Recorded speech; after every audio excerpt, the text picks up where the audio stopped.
ഒരു നന്മ ഒരാൾ വിചാരിച്ചാൽ കൂലിട്ടും, ചെയ്താൽ 10 കൂലി വേറെ കിട്ടും. ഒരു നന്മ ഒരാൾ വിചാരിച്ചിട്ട് ചെയ്തില്ല, എന്നാൽ എഴുതിയ കൂലി വെട്ടൂല. അങ്ങനെയല്ലോ. അപ്പൊ അടുത്തല്ല ഹജ്ജിന് പോകണം തീരുമാനിച്ചു നമ്മൾ. അപ്പൊ നമുക്ക് ഒരു ഹജ്ജിന്റെ കൂലി എഴുതി പോയില്ലാന്ന് കരുതിയിട്ട് ആ എഴുതിയ കൂലി വെട്ടൂല. പോയാല് 10 ഹജ്ജിന്റെ കൂലി ഏറെ എഴുതും മാത്രം. ഒരു തിന്മ ഒരാൾ വിചാരിച്ചാൽ ശിക്ഷയില്ല, ചെയ്താലേ ശിക്ഷയുള്ളൂ. ഒരു ശിക്ഷയും ഉള്ളൂ. നന്മക്ക് 10 കൂലിയുണ്ട്, 70 കൂലിയുണ്ട്, 70,000 കൂലി കിട്ടുന്നുണ്ട്. ഇങ്ങനെ ഒരുപാട് കൂലി കിട്ടുന്നുണ്ട്. ഒറ്റ കൂലി ഒന്നിനും പറയണില്ല. ഒക്കെ 20, 25, 70 അങ്ങനെയൊക്കെയാണ് പറയണത്. ഒരാള് ഫർദ് നിസ്കാരം ജമാഅത്തായിട്ട് നിർവഹിച്ചാൽ 24 ഇരട്ടി കൂലി കിട്ടും. ഫർദ് നിസ്കാരം ഒരാള് തലമറച്ച് നിസ്കരിച്ചാൽ 25 നിസ്കാരത്തിന്റെ കൂലി ഏറെ കിട്ടും. ഒരു ചെലവില്ല.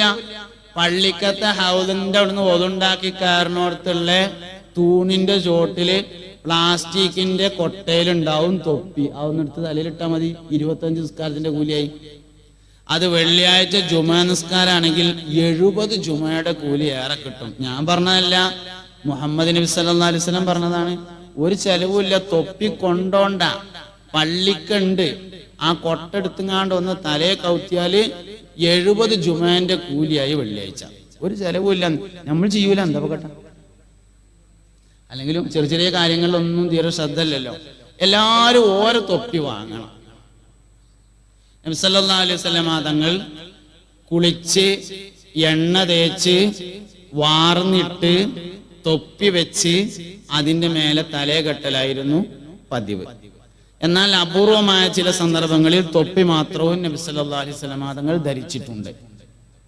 അതുകൊണ്ട് തൊപ്പിയെങ്കിലും എല്ലാവർക്കും വേണം. ഒന്ന് തീരല്ലാത്തവർ ഓരോന്ന് വാങ്ങണം. ഒന്നുള്ളവര് 2 കൂടി വാങ്ങിയിട്ട് 3 ആക്കണം. 3 തൊപ്പി. എന്തിനാ? നബി തങ്ങൾക്ക് 3 തൊപ്പി ഉണ്ടായിരുന്നു എന്നുണ്ട്. കെട്ടിന്റെ ശ്രേഷ്ഠതയുണ്ട് തൊപ്പിയിലെന്ന് ബിഗയത്ത് 3-ാം ഭാഗമിൽ പറയുന്നു. ഉണ്ടായിരുന്നു നബിക്ക് തൊപ്പികൾ 3, അത് 3 സൈസിൽ ഉള്ളതായി പറയുന്നു. നമുക്കുള്ള വേഷവിധാനമിൽ നബിയല്ലേ വർദ്ധിച്ച മാതൃക എന്നതും മറക്കല്ലേ. അതുകൊണ്ട് എല്ലാവർക്കും ഓരോ തൊപ്പി നിർബന്ധമായും വേണം. ഒന്നുള്ളവര് 3 ആക്കണം. 3 3 സൈസിലാവണം. കാരണം നബി തങ്ങൾക്ക് 3 തൊപ്പി ഉണ്ടായിരുന്നു. 3 സൈസിലായിരുന്നു ഉണ്ടായിരുന്നത്. അതുകൊണ്ട് അങ്ങനെ തന്നെ വേണം. അങ്ങനെ തന്നെ ഒക്കെ പറഞ്ഞ അതേമാതിരി തന്നെ ചെയ്യാം. അതാണ് ഏറ്റവും പ്രധാനപ്പെട്ട കാര്യം. അല്ലാഹുവിന്റെ റസൂലിന് എങ്ങനെയായിരുന്നു അങ്ങനെ തന്നെ. അതെന്തിനാ അപ്പൊ 1 പോരെന്ന് ചോദിച്ചാല് അത് നബിക്ക് 3 ഉണ്ട്, അതുകൊണ്ട് 3. അത് 3 സൈസാണ്, അതുകൊണ്ട് 3 സൈസ്. അങ്ങനെ തന്നെ ചെയ്യണം. കാരണം എന്താ?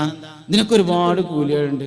നമ്മുടെ നാട്ടിൽ നിന്ന് ഉംറക്കും ഹജ്ജിനും പോകുന്ന ആൾക്കാരെ ആ 6 സൗറിന്റെ താഴെ ഇങ്ങനെ ചെന്നിട്ട് മേലക്ക് ഇങ്ങനെ നോക്കിയിട്ട് പറയും, അതോ കാണുന്നതാണ് 6 സൗറ്, വെളുത്ത അടയാളം ഇങ്ങനെ കാണുന്നില്ലേ, അതിൽ കൂടിയാണ് നബി തങ്ങൾ ഇങ്ങനെ കയറി പോയിരുന്നത്. അതൊക്കെ മനുഷ്യന്മാര് പോണ തന്നെയാണ്. അങ്ങോട്ട് പോണേനും കയറുന്നതിനും വലിയൊരു ഫളീലത്തൊന്നുമില്ല. നമ്മൾ ഇവിടെ ഇരുന്ന് ദ്വാരക്കാര്യം താഴെന്നിട്ട് സംഗതി ഫളീലത്തില്ലാത്തോണ്ടൊന്നല്ല, തണ്ടല് വിലങ്ങാത്തത് കൊണ്ടാണ്. അള്ളാന്റെ റസൂല് കയറിയോടത്തേക്ക് കയറണേന് ഫളീലത്തൊക്കെ ഉണ്ട്. സംഗതി ഊരോണ്ട് വയ്യ. ബംഗാളികൾ സ്റ്റെപ്പ് ഉണ്ടാക്കിയിട്ടുണ്ട് അങ്ങോട്ട്, എന്നാൽ പോലും നമ്മളെ കൊണ്ട് കയറാൻ പറ്റൂല. അപ്പൊ പിന്നെ ഇവിടെ നിന്ന് ദ്വാരന്നാ മതി എന്ന് പറഞ്ഞാണ്ട് ദ്വാരക്കാണ്. നബി തങ്ങൾ ചെയ്തതിനൊക്കെ ഫളീലത്തുണ്ട് സല്ലല്ലാഹു അലൈഹി വസല്ലം. അതുകൊണ്ടൊക്കെ അതേമാതിരി തന്നെ ചെയ്യുക എന്നത് തന്നെയാണ് പ്രധാനപ്പെട്ട കാര്യം. മുഹമ്മദ് നബി സല്ലല്ലാഹു അലൈഹി വസല്ലം തങ്ങൾക്ക് രാത്രി ഉറങ്ങുമ്പോൾ ധരിക്കാൻ വേണ്ടി ഒരു നല്ല വസ്ത്രമുണ്ടായിരുന്നു. രാത്രി ഭാര്യയോടൊപ്പം കടന്നുറങ്ങുമ്പോൾ ധരിക്കാൻ വേണ്ടി ഒരു നല്ല വസ്ത്രമുണ്ടായിരുന്നു എന്ന് ഇമാം തുർമുദി റളിയല്ലാഹു അൻഹു തന്റെ ശമാഇലിൽ ഉദ്ധരിച്ചിട്ടുണ്ട്. നമ്മൾ ഉള്ളിലേക്ക് കീറിയത് കടക്കുമ്പോൾ എടുക്കും. അങ്ങനെയല്ല, കടക്കുമ്പോൾ ഒരു നല്ല തുണിങ്ങുപ്പായും. 2 നിലക്ക് അത് വേണം. ഒന്ന്, ഉറക്കം എന്നത് ചെറിയ മരണമാണ്. മരിക്കുമ്പോൾ നല്ല വസ്ത്രത്തിലായിരിക്കുക എന്നുള്ളത് പ്രധാനപ്പെട്ട കാര്യമാണ്. അതുകൊണ്ട് തന്നെ പിറ്റേ ദിവസം രാവിലെ എഴുന്നേറ്റാൽ ആ തുണി എടുക്കാൻ പാടില്ല. അതിഞ്ഞ് പിന്നെ കടന്നുറങ്ങുമ്പോൾ എടുക്കണേ കുഴപ്പമില്ല. രാത്രി എടുത്ത വസ്ത്രം രാവിലെ എടുക്കരുത്, അത് വേറെ ഒന്ന് എടുക്കണം. കാരണം അത് മരിക്കുമ്പോൾ ധരിച്ച വസ്ത്രമാണ്. ഒരു ചെറിയ മരണമാണ് യഥാർത്ഥത്തിൽ ഉറക്കം എന്ന് പറയുന്നത്. അവ കടക്കുമ്പോൾ എടുക്കാനായിട്ട് നല്ല വസ്ത്രം. നബി സല്ലല്ലാഹു അലൈഹി വസല്ലം തങ്ങൾക്ക് അങ്ങനെ ഉണ്ടായിരുന്നു. അതുകൊണ്ട് വേണം, പെണ്ണുങ്ങൾക്കും വേണം നല്ലത്. ഇതിപ്പോ പിന്നെ കുട്ടികളൊന്നും ഉള്ളിടത്ത് പറയാൻ പറ്റൂല, എന്നാലും വേറെ അടുത്ത് പറയാങ്ങളെ കിട്ടൂല്ലല്ലോ. ഈ ആണുങ്ങൾ ഈ റെയിൽവേ സ്റ്റേഷനിലും അതേമാതിരി പിന്നെ എയർപോർട്ടിലും അവിടെയും ഇവിടെയൊക്കെ ഇങ്ങനെ പോയി നിൽക്കുന്ന സമയത്ത് ഇതിങ്ങനെ കുറേ പെണ്ണുങ്ങളൊക്കെ കാണാം. ഈ ചന്തിയൊക്കെ ലാമിനേറ്റ് ചെയ്ത് ചേർത്ത് കുറേ സാധനങ്ങൾ. അപ്പൊ ഇതൊക്കെ ഇങ്ങനെ കാണുമ്പോൾ എനിക്ക് എൻ്റെ ഭാര്യൻ്റെ പെരയിലുണ്ടല്ലോ എന്ന് കരുതിയിട്ട് വരുമ്പോൾ ഈ കീറിയ മാക്സിയേറ്റ് വന്നാൽ എങ്ങനെയൊക്കെ അതിൻ്റെ കോലം. അതുകൊണ്ട് നല്ല തുണിയും കുപ്പായും കിടക്കാൻ പോകുമ്പോൾ എടുക്കണം. അവിടെയാണ് ഈ ലാമിനേഷനൊക്കെ വേണ്ടത്. പക്ഷെ അവിടെ അതൊന്നും ചെയ്യൂല. ലാമിനേഷനൊക്കെ പുറത്തിറങ്ങുമ്പോൾ മറ്റേ ഇങ്ങനെ തളവളറിഞ്ഞാണ്ട്. അപ്പൊ ഈ എല്ലാ കാര്യങ്ങളും ചെയ്യേണ്ട സ്ഥലം അവിടെയാണ്. ഞാൻ പറയാൻ കാരണം എന്താ വെച്ചാൽ ഉറങ്ങുമ്പോൾ നല്ല തുണിയും കുപ്പായം എടുക്കണം എന്ന് പറഞ്ഞതാണ്. മുഹമ്മദ് നബി സല്ലല്ലാഹു അലൈഹി വസല്ലം തങ്ങൾക്ക് അങ്ങനെയാണ് ഉണ്ടായിരുന്നത്. എല്ലാ വിഷയത്തിലും നമ്മൾ നബി തങ്ങളെ മാതൃകയാക്കണം. നിങ്ങൾക്കറിയാം, 55 വയസ്സായ ഏതെങ്കിലും ഒരു ഭാര്യയും ഒരു ഭർത്താവും വീടിന്റെ സിറ്റ് ഔട്ടിൽ അല്ലെങ്കിൽ പുറത്തിങ്ങനെ ഇരുന്നിട്ട് ഒരുമിച്ചിരുന്ന് ഭക്ഷണം കഴിക്കുന്നത് കാണുക എന്നുള്ളത് അപൂർവമാണ്. നിലവിലുള്ളൊരു സാമൂഹ്യമായ അവസ്ഥ എന്താണെന്ന് അറിയുന്നത്, കുട്ടികളൊക്കെ കുറച്ചിങ്ങനെ വലുതായി. മൂത്തവും കുവൈത്തിലാണ്, രണ്ടാമത്തവും ഖത്തറിലാണ്. അത്യാവശ്യം വരുമാനമൊക്കെ കിട്ടി തുടങ്ങിയാൽ ഉമ്മയും കുട്ടികളും കൂടി ഒന്നായിട്ട് വാപ്പാനൊരൊറ്റ ചവിട്ടം ചവിട്ടും. വാപ്പാക്ക് പിന്നെ ആകെ 2 ജോലിയേ ഉള്ളൂ. രാവിലെ മാർക്കറ്റ് പോയിട്ട് മീൻ കൊണ്ടുവന്ന് തരിക, വൈകുന്നേരം ടോർച്ച് എടുത്തുങ്ങാണ്ട് പള്ളിയേക്ക് പോവുക. വേറൊരു പണിയില്ല, വേറെ ഒന്നിനും വാപ്പാനെ പറ്റൂല എന്ന പോലെ. നമ്മളെ നാട്ടിലുള്ള ഓരോ അവസ്ഥകളാണ്. വാപ്പ എന്നും വാപ്പയായിരിക്കണം, ഉമ്മ എന്നും ഉമ്മയായിരിക്കണം. ഇത് വളരെ പ്രധാനപ്പെട്ട ഒരു കാര്യമാണ്. നമുക്ക് ആ വിഷയങ്ങളിലൊന്നും യാതൊരു ശ്രദ്ധയില്ല, യാതൊരു ശ്രദ്ധയും നമുക്കില്ലാതാണ്. അപ്പൊ ഞാൻ ചോദിച്ചത്, 55 വയസ്സായ ഏതെങ്കിലും ഒരു ഭാര്യയും ഒരു ഭർത്താവും സിറ്റ് ഔട്ടിൽ ഇരുന്ന് ഒരുമിച്ച് ഭക്ഷണം കഴിക്കുന്നത് കാണുക എന്നുള്ളത് അപൂർവമാണ്. എന്താ? നബി സല്ലല്ലാഹു അലൈഹി വസല്ലം തങ്ങള്, ആയിഷ ബീവി പറയാണ്, നബി തങ്ങൾ രാവിലെ പാല് കറക്കും. മുഹമ്മദ് നബി സല്ലല്ലാഹു അലൈഹി വസല്ലം രാവിലെ പോയിട്ട് പാലിറക്കും. അപ്പൊ നബി തങ്ങൾ പാലിറക്കുമ്പോൾ ആയിഷ ബീവി കട്ടൻ ചായ ഉണ്ടാക്കി ഇക്കാരെന്നാ നമുക്ക് തോന്നുന്നത്. അങ്ങനെയല്ല, അന്ന് കട്ടൻ ചായ ഉണ്ടാക്കുന്ന പരിപാടിയൊന്നുമില്ല. ആയിഷ ബീവി വെറുതെ ഇരിക്കുക തന്നെ.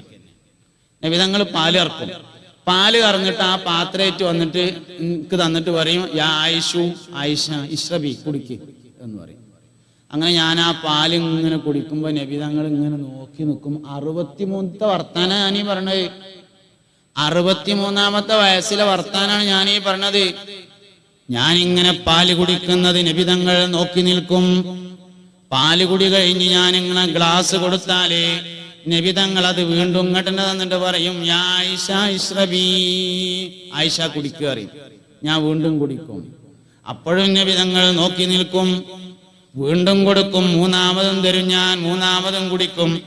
3 പ്രാവശ്യം ഞാൻ പാല് കുടിച്ചു കഴിഞ്ഞാൽ എൻ്റെ അടുത്തുനിന്ന് ഗ്ലാസ് വാങ്ങിയിട്ട് പാത്രം വാങ്ങിയിട്ട് നബി തങ്ങൾ ആ പാത്രം ഒന്നിങ്ങനെ തിരിക്കും.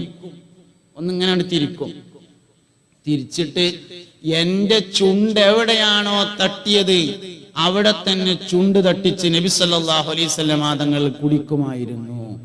നമ്മളും ചിറ്റിച്ചൊക്കെ ചെയ്യും, പക്ഷെ ചുണ്ട് എവിടെ തട്ടിയെന്ന് അവിടുന്ന് ഒഴിവാക്കാൻ വേണ്ടിയിട്ടേക്കാരം. ഇതാണ് വ്യത്യാസം. ഇതാണ് വ്യത്യാസം എന്ന് പറഞ്ഞത്. പേരക്കുട്ടികൾ കണ്ടാ എന്താ തോന്നുക? കണ്ടില്ലെങ്കിൽ ഓൽക്ക് എന്താ തോന്നുക? അല്ല, കണ്ടാ എന്താ തോന്നുക? ഏത് പേരക്കുട്ടിക്കാ അറിയാത്തത് വല്യമ്മാനെ വല്യപ്പ കല്യാണം കഴിച്ചു കൊടുക്കുന്നതാണ്? എല്ലാ പേരക്കുട്ടിക്കും അതറിയാം. വല്യമ്മാനെ വല്യപ്പ നിക്കാഹ് കഴിച്ചു കൊണ്ടുവന്നതാണ്. അന്നത്തെ കാരണന്മാരൊക്കെ കൂടിയിരുന്നു, എല്ലാരും അറിഞ്ഞ പരിപാടിയാണ്. മഹറൊക്കെ ഉണ്ടായിരുന്നു. വല്യമ്മയും ഒരു കാലത്ത് പുതുമണവാട്ടിയായിരുന്നു എന്നൊക്കെ പേരക്കുട്ടിക്ക് അറിയാലോ. ഇനിയിപ്പോ എന്താ പോലെ ഒരുമിച്ചൊരു കട്ടിലുമ കടന്നു തുടങ്ങിയാൽ വരാനുള്ളത്? ഒന്നുമില്ല. എന്നിട്ട് 37 വേറൊരു സ്ഥലത്തും 30 വേറൊരു സ്ഥലത്തും മരിക്കോളം ഒരുമിച്ച് കിടക്കണം.